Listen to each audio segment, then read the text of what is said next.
ako, Mi. Mahal na mahal ko po si Miguel. She sobbed, and as a mother, she felt her daughter's pain. Naiintindihan kita, anak. Nag-usap na ba kayo? Saan niyo ngunit umiling ito? Dapat mag-usap kayo ng masinsinan para malinaw sa inyo ang lahat. Baka may pinagdadaanan yung tao o di kaya inapapressure ng todo. You need to hear him out. Pero kung wala na talaga at nakahanap na siya ng iba, yun ang tanggapin natin ng bukal sa loob.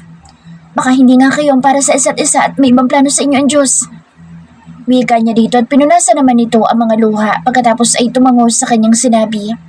Hinaplos niya ang buhok ni Myrtle pagkatapos ay niyakap ito ng mahigpit. Praying na sana'y makayanan ng anak ang pagsubok na dumating sa kanyang buhay. Sir, tinatanong na po ng mga tie-up natin kung napirmahan niyo na po ang kanilang kontrata. Yun na lamang daw po ang kailangan nila para makapag-proceed sa project. Halos kagat ang labintura ni Eloisa sa kanyang boss na si Miguel. Mahigit 1 linggo nang nangungulit ang tie-ups nila ngunit wala pa rin inire-release ang kanyang boss na mga signed contract. Sobra pa namang magagalitin ngayon kahit konting kibot ay nakasigaw ito o di kaya na may pinagbababato ang mga hindi nagugustuhang papel sa kanyang mesa. Tell them to wait. Kung hindi sila makapaghintay, humanap sila ng iba nilang ka-tie-up. Masungit nitong wika at nakagat niya nang wala sa oras ang kanyang kuko. Sige po sir, maraming salamat po. Wika na lamang niya pagkatapos ay nagbow dito at nagmamadaling pumunta sa kanyang working station. Pagkaupo niya ay nakatanggap siya ng tawag mula sa kampo ni Miss Lara Escalante at gusto niya itong makausap. Alam niyang si Miss Lara ang fiancé ng kanyang boss ngunit nagtataka pa siyang idinadaan pa ang mga mensahe nito sa kanya. Wala bang mga cellphone number ang dalawa at tawagan na lamang nilang isa't isa? Sa pangalawang pagkakataon ay tumayo siya at kumatok sa pintuan ng private office nito. Hindi naman siguro ito magagalit o maiinis sapagkat fiancé naman ito may kailangan sa kanya. Sir, wika pa lamang niya ay nag-angat agad ito ng mukha at halos panginigan siya ng takot sa tabas ng mukha nito. What?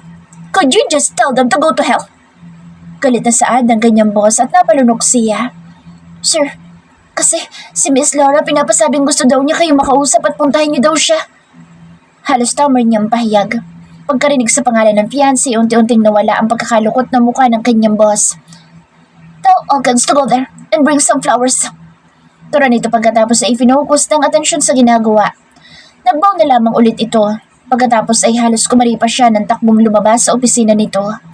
Pagdating sa upuan ay agad na hinagilap sa telepono ang number ni Elkins at sinabi instruction ng kanyang boss. Medyo naguguluhan pa ito ngunit sinabi niyang tawagan na lamang niya si Miguel. Total magkaibigan naman ang mga ito at bahala na siya sa ipinapagawa nito. Narinig pa niyang pinagtawanan siya ni Elkins dahil sa kanyang pagka-paranoid. Aber, sinong hindi mababaliw sa ganitong ugali ng kanyang boss?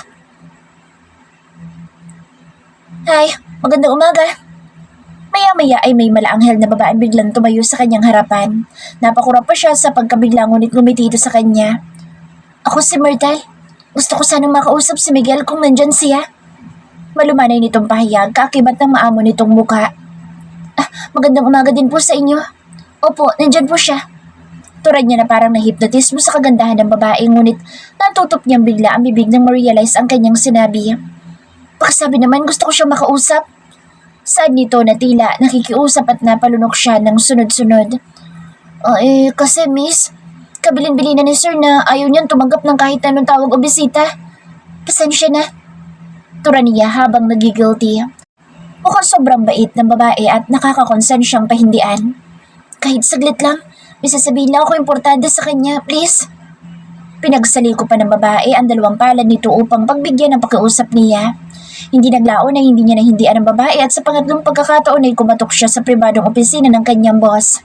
Eloisa, hindi mo ba ako narinig? Matigas na tura nito agad nang buksan niya ang pintuan ng office nito. Sir, kasi nakiusap si... Damn it! Anang kanyang boss kasabay ng pagtapik niya ng malakas sa mesa nito at halos mapatalon siya sa takot. Lumapit sa kanyang tabi ang babae upang magpakita sa kanyang boss at hindi siya makapaniwalang biglang nag-iba ang timpla ng mukha nito. Hi, alam kong busy ka pero kahit isang saglit lang tayo mag-usap. Anang babae sa kanyang tabi at kitang-kita niyang pagkagulat sa mukha ng kanyang boss. Tumitig ito ng mariin sa babae habang unti-unting lumambot ang matigas nitong mukha. Pagkaraan ng ilang sandaling titigan sa isa't isa'y sumenyas ang boss niya upang pumasok ang babae. Halatang nasiyahan ang babae sa pagpayag nito kung kaya't magalang itong nagbow dito bago nagpasalamat sa kanya. Lock the door. Narinig niyang utos sa kanya ng kanyang boss kung kaya't mabilis pa sa 4:00, hinila niya ang doorknob at inilak ng makalabas. Natuwa naman si Bertal na pinagbigyan siya ni Miguel upang ito'y makausap. Halos magtatatlong araw na simula noong umuwi siyang luhaan at ngayon lamang nagkalakas na loob upang sundin ang payo ng kanyang ina. Namimiss din niya ang binata at gumaan ang kanyang pakiramdam pagkakita dito. Nganing-nganing takbuhin niya ang pagitan nilang space upang yakapin ito ngunit matinding pagkokontrol sa sarili ang ginawa niya. Bagamat medyo lumambot ang mukha nito mula sa matigas na pagkakakunot noo, ay ramdam pa rin niya ang napakalamig nitong reaksyon pagkakita sa kanya. Nang sumenyas itong pwede na siyang pumasok ay bahagya siyang nagbaw at ngumiti pagkatapos ay tinungo ang round table na itinuro nito. Maayos lang yung pamilya. Naibalik na ang inyong negosyo at malinis na din ang pangalan ng iyong kapatid. May kailangan pa ba tayo pag-usapan? Halos kauupo pa lamang ni Myrtle nang marinig ang walang kasinlamig na boss ng binata. Napatingin siya sa mukha nito ngunit nagulat siya dahil nakatitig si Miguel sa kanya ng mariin. Yun nga din ang isa kong ipinunta dito upang makapagpasalamat sa mga ginawa mo sa pamilya ko. Malumanay niyang tugon sa binata. Nakatingin lang sa kanya ang binata kung kaya't napahugod siya ng malalim na paghinga. Miguel, pwede ko bang malaman ang problema? Mula sa katahimikan ng binata ay lakas loob niyang tanong dito. Kumurap ang binata pagkatapos ay nakita niyang napalunok bago ifinocus sa ibang direksyon ng paningin. Gusto mong malaman ang problema? Hindi ba't malinaw na meron akong nagugustuhan ng iba? Sad nito at ramdam niya ang tila pagtusok na maraming karayom sa kanyang dibdib.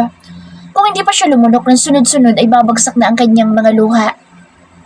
I find someone better than you. Yung hindi mahina, mataas ang kumpiyansa sa sarili at eksperyensado. Hindi katulad mo na walang kamuwang-muwang sa mundo. Patuloy ni Miguel at halos magkapera-peraso ang kanyang puso. Did you ever love me, Miguel? Garal-gal ang boss niyan turan nito. Baka kung marami pa itong sasabihin na wala sa kanya, ay tuluyan na siyang mapaiyak. Natigil lang saglit ang binata. Tumingin ang mariin sa kanyang mga mata pagkatapos ay binawi iyon at tumingin sa kawalan. No. Wala man lang pag-aalilangang tugon nito at kulang na lang ay mawalan siya ng hininga. Agad na bumagsak ang kanyang mga luha at napapikit siya ng mariin habang kimkim ang mga labi upang hindi siya mapahikbi sa sobrang sakit na nadarama. Nang mahimas-himasan ay dinukot niya ang tissue sa kanyang bag at pinahira ng mga mata. Ano palang ibig sabihin ng proposal na nangyari? Joke lang yun. Maya-maya ay halos napasigok-sigok niyang turan. Hindi naman niya ipipilit ang kanyang sarili kung ayaw nito sa kanya. Gusto lamang niyang malinaw ang lahat bago sila magkanya-kanya at hindi na magkita. Those are lies.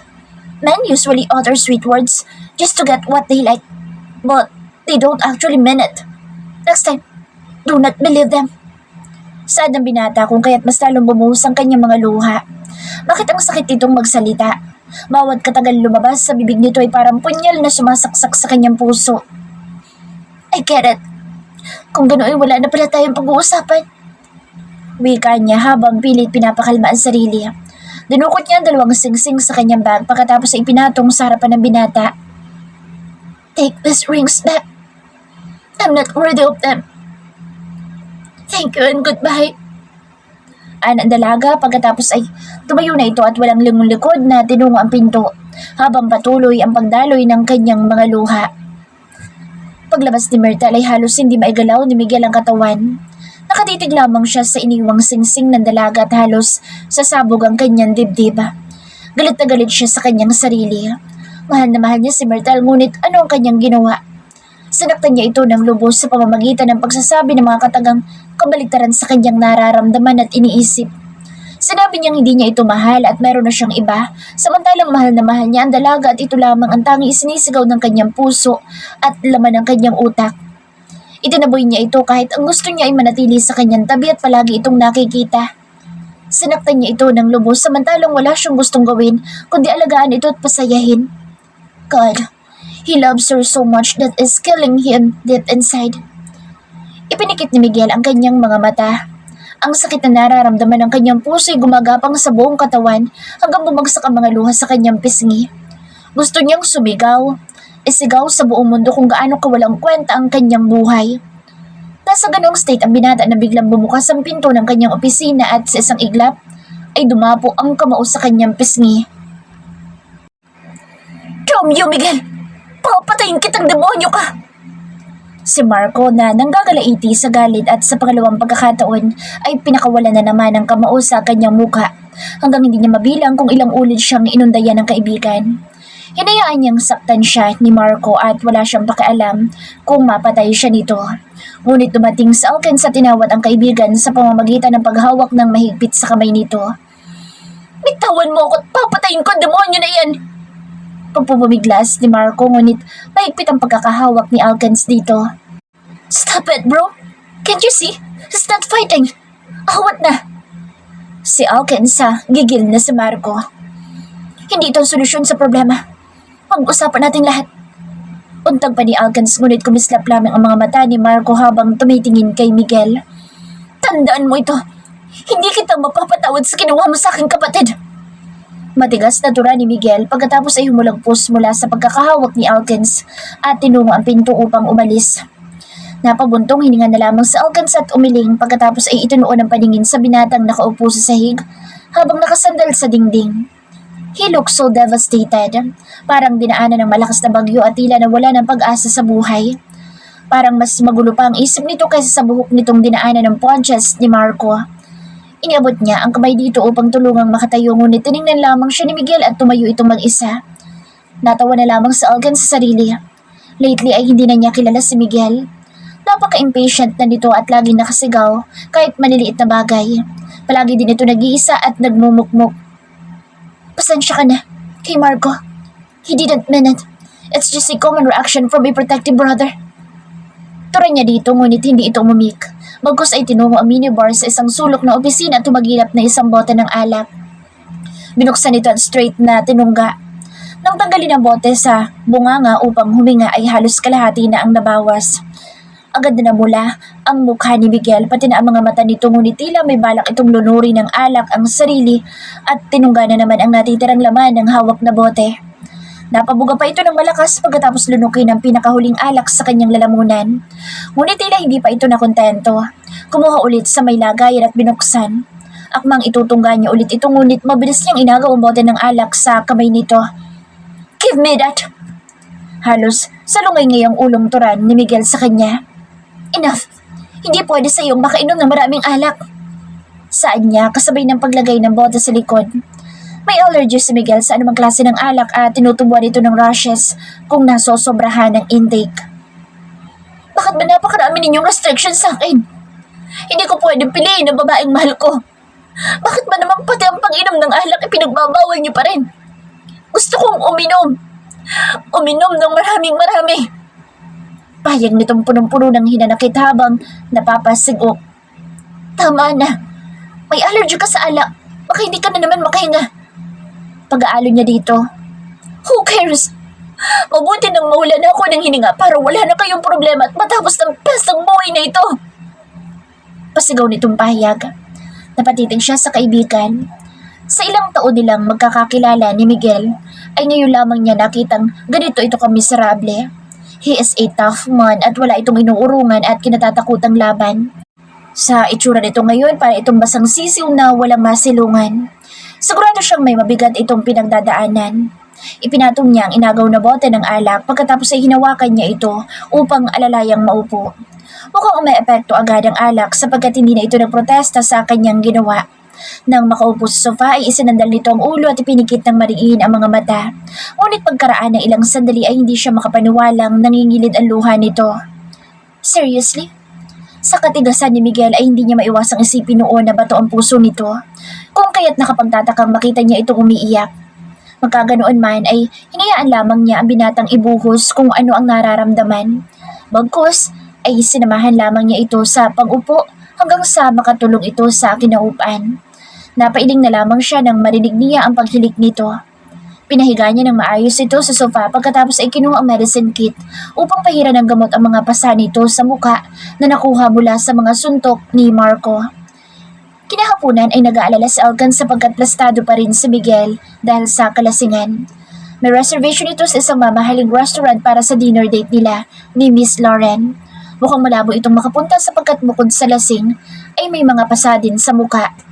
Bigla ay nag-alala siya para sa binata. Nag-expect ang fiancé nito sa dinner date at baka mas lalong magtampo kung hindi ito sisipot. Nagreklamo kasi kanina si Miss Lauren na hindi daw siya binibigyan ng importansya ng binata sapagkat hindi man lamang nito nagagawa ng paraan ang kanilang pagkikita. What? Ako ngutusan mo makapag-dinner date sa fiancé ng gunggong na iyan? Protesta agad ni Marco nang tawagan niya ito upang maging proxy ni Miguel. Come on bro, kahit ngayon lang. Sadya at nakikinikinita pa niyang nakakunot ng todo ang noon nito. Baka nakalimutan mong kapatid ko ang inagrabyado ng lalaki iyan. Tapos gagawin ko siya ng pabor? At sa ipinalit pa mismo nito sa aking kapatid? Baka masakal ko lang ang babaeng iyon. Wika ni Marco at siya ang nape-pressure. Sige na bro, pamimilit niya dito. Why me? Sarkastikong pahayag ng nasa kabilang linya at parang gusto niyang mapikon. Why not you? Miguel is in bad condition. Hindi siya makatayo dahil sa labis na kalasingan. At paano siya haharap kung puro pa sa ang kanyang mukha dahil sa iyong kagagawan? Sermon niya dito. Naintindihan niya ang sama ng loob nito kay Miguel pero sana isang tabi muna nito since iisa sila sa kapatiran. Kulang na nga lang iisang nanay ang kanilang pinanggagalingan. He deserves it. Bakit hindi na lang kaya ikaw pumunta? Si Miguel sa kabila at napasimangot siya. Mukhang mataray si Miss Laura at hindi niya bet na makasama. I'm babysitting. He's too drunk at baka kung ano mangyari sa kanya. Turan niya at narinig niya ang sarkastikong pagtawa nito. Ano, pupunta ka na? Wika niya dito pagkatapos. Ano pa nga ba? Pero huwag niya i-expect na magiging mabait ako sa babaeng iyon. Siya pa din ang dahilan kung bakit nasaktan ng aking kapatid. Ay, bahala ka. Basta pumunta ka. Ipakita mo lang yung badge natin sa mga security sa gate nila para makapasok ka sa bahay niya. Medyo mahigpit ang security pero kaya mo na iyan. Ikaw na bahala. Saad niya dito pagkatapos ay nagmamadali na siyang nagpaalam, baka magbago pa ang isip ni Marco at siya ang mapasubo. Halos malukod ang magandang mukha ni Laura na mapag-alamang hindi si Miguel ang nasa baba, kundi isa na naman sa kanyang mga alagad. Ilang araw na ang nakalilipas na maging fiancé niya ito ngunit simula ng gabing i-declare nila ang kanilang relationship bilang mag-fiancé sa harap ng dalawang grupo ay never niya nang nakita ni anino nito. Ang obligasyon nito sa kanya ay pinapagawa nito sa mga alepores nito. Alam niyang napilitan lamang ito sa kanilang engagement dahil sa pagsasanib puwersa ng grupo ng kanilang mga magulang. Ngunit sobrang naiinis siya sa pambabaliwala nito sa kanya kahit wala siyang pagtingin dito. Gwapo ang lalaki ngunit hindi niya type ang napakaseryosong pagbumukha nito na tila hindi marunong umiti. Kung hindi lamang sa kanyang ama ay never siyang pumayag na maging fiancé niya ito. Ngani-ngani niyang sabihin sa tatay na hindi niya nakikita ang sariling maging masaya sa piling ni Miguel. Ngunit ayaw naman niyang bumalik sa Italy sapagkat hindi niya nagagawa ang gusto. Nag-iisa siyang anak ni Florentine Laurente, ang leader na isang kinikilalang mafia sa Italy, kung kaya't may nakabantay na sandamakmak na bodyguard dahil takot ang kanyang amang makidnap siya o di kaya naman ay sakta ng ibang grupo. Pagbaba niya sa may hagdan ay nakita na niya isang bulto na lalaki. Matangkad, maputi at may kahabaan ang wavy nitong buhok. Sa tindig nito ay hindi may pagkakailang hindi lamang ito ordinaryong tauhan ng mga Mondragon. He wears black suit and he is elegantly good looking. Nang makarating siya, ay nagparamdam siya dito sa pamamagitan ng pag-clear sa lalamunan. Ngunit napakunood siya ng noon na bahagyan tumingin sa kanya ang lalaki. Where's Miguel? Pasupladang turan niya dito. Naiinis siya, bigla sapagkat parang wala itong pakialam sa kanyang presensya. Tumingin ulit sa kanya ang lalaki pero this time ay tiningnan siya nito mula ulo hanggang paa. The hell I care. I'm just here for Miss Laura. Masupladong pahayag na lalaki at lihim siyang pinalakihan ng mata. Hindi niya akalaing ma-attitude dito samantalang yung naunang pinapunta ni Miguel ay halos hindi siya matingnan sa mata. Laura's not around. Pikon niyang turan dito ngunit hindi niya akalaing tinaasan siya ng kilay na lalaki. Ngumiti ito ng nakakaloko pagkatapos ay biglang sumeryoso. Tiningnan siya ng mariin pagkatapos ay walang lingon likod na tumalikod at tinungo ang pinto. Where are you going? Halos gigil niyang saad sa lalaki ngunit wala itong response. Bagkus ay patuloy na binagtas ang pasilyo palabas. Sa inis niya ay mabilis niyang ibinalandra ang sarili sa daraanan nito at hindi mapigilan ang pagnawangan ng lalaki. How dare you! You don't have the right to just turn around and leave! Galit niyang sermon sa lalaki. Halatang nagulat ito ngunit agad din itong napakunot ng noo. I am instructed to get Miss Laura for dinner. If she's not around, why shouldn't I leave? Saad na lalaki na halos salubong ang kilay sa pamamewang niya dito. Pasimple niyang tinanggal ang kamay sa may bewang pagkatapos ay tila aligagang tumingin sa paligid. Oo nga naman, anong ina-expect niyang gawin na lalaki sinabi niyang wala siya. Kahit na, living without any word is rude.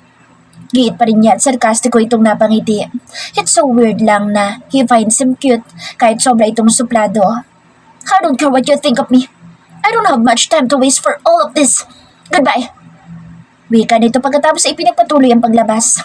Naiwan naman siya ng tila umurong ang dila sapagkat ngayon lang siya naka-encounter ng lalaking supla dito. Nang may masmasan ay mabilis din niyang hinabol ang lalaki. I'm coming with you! Wika niya sa lalaki at napahinto itong mula sa malalaking paghakbang pagkatapos ay nakataas ang kilay na tumingin sa kanya. You heard it, right? Turan niya kung kaya't unti-unting napakunot na naman ito ng noo. I don't have time to babysit.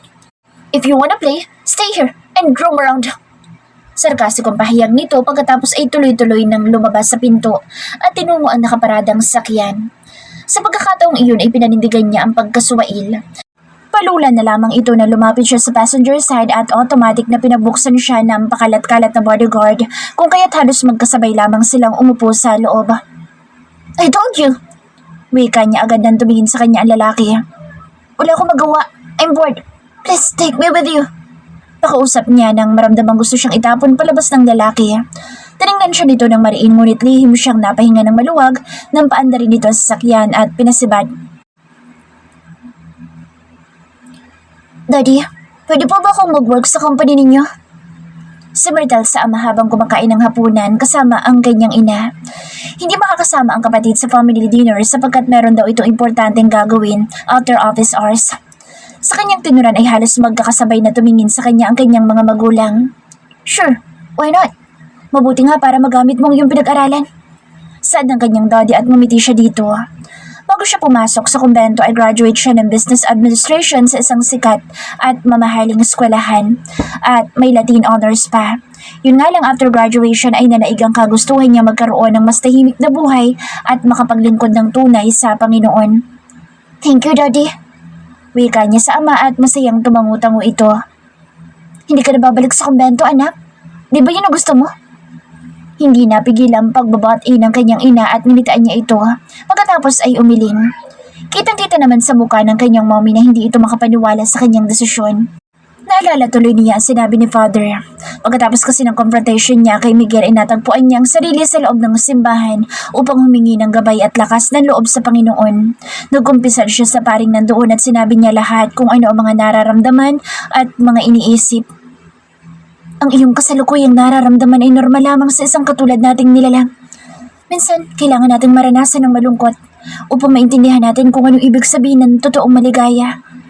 Ang puot na nagpapahirap sa iyong dibdib ay dahil sa pagkawala ng pag-ibig sa iyong puso. Laging tatandaan na ano mang mangyari sa ating buhay ay pananatilihin natin ang pagmamahal sa ating puso. Wika ng pari. Sinabi niyang nalulungkot siya sa nangyari at may galit siyang nararamdaman kay Miguel. Ang nunnery ay hindi lugar para sa mga taong malulungkot, nasaktan at mga gustong tumakas sa realidad ng buhay. Ito ay isang sagradong lugar para sa mga taong gustong paglingkuran ng Panginoon, ng bukal sa loob at ang tanging kasiyahan ay ang maglingkod. Turan pa ng pare sa plano niyang pagbabalik sa monasteryo. Hindi na, Mom. Tutulong na lamang po ako sa pag-asikaso sa mga negosyo natin para hindi na masyadong mapagod sa Daddy. Pwede naman na po ako maglingkod pa rin sa Panginoon kahit wala ako sa kumbento. Pahayag ni Myrtle pagkatapos bumalik sa alaala ang mga payo ng pari. Nakita niyang tumingin sa kanyang ama ang kanyang ina. Nginitian ng daddy niya ang kanyang mommy at pagkatapos ay nakangiti na rin itong bumaling sa kanya. Kung iyan ang nais mo, anak, natutuwa kami na daddy mo sa iyong naging desisyon. Anang kanyang ina at nakangiti nagpasalamat siya dito. Thank you, mommy and daddy. Saad niya at parehong ginagap ng mga magulang ang kanyang mga kamay. Bueno, kumain na tayo at baka lumamig ang pagkain. Turo ng ginang. Pagkatapos ay halos magkakasabay naman silang tumango ng ama habang nakangiti. Halos kasi simula pa lamang nilang kumain nang dumating si Marco at katakatakang may kasama itong magandang babae. Nagbigay galang ito sa mga magulang sa pamamagitan ng pagbibigay ng halik sa kanyang mommy at tapik sa balikat sa kanyang daddy. Binigyan din niya ng halik sa pisngi si Myrtle na noon ay hindi maipaliwanag ang pagkakangiti sa kapatid. By the way, this is Florence po. Ako po si Florence. Girlfriend po ng anak ninyo.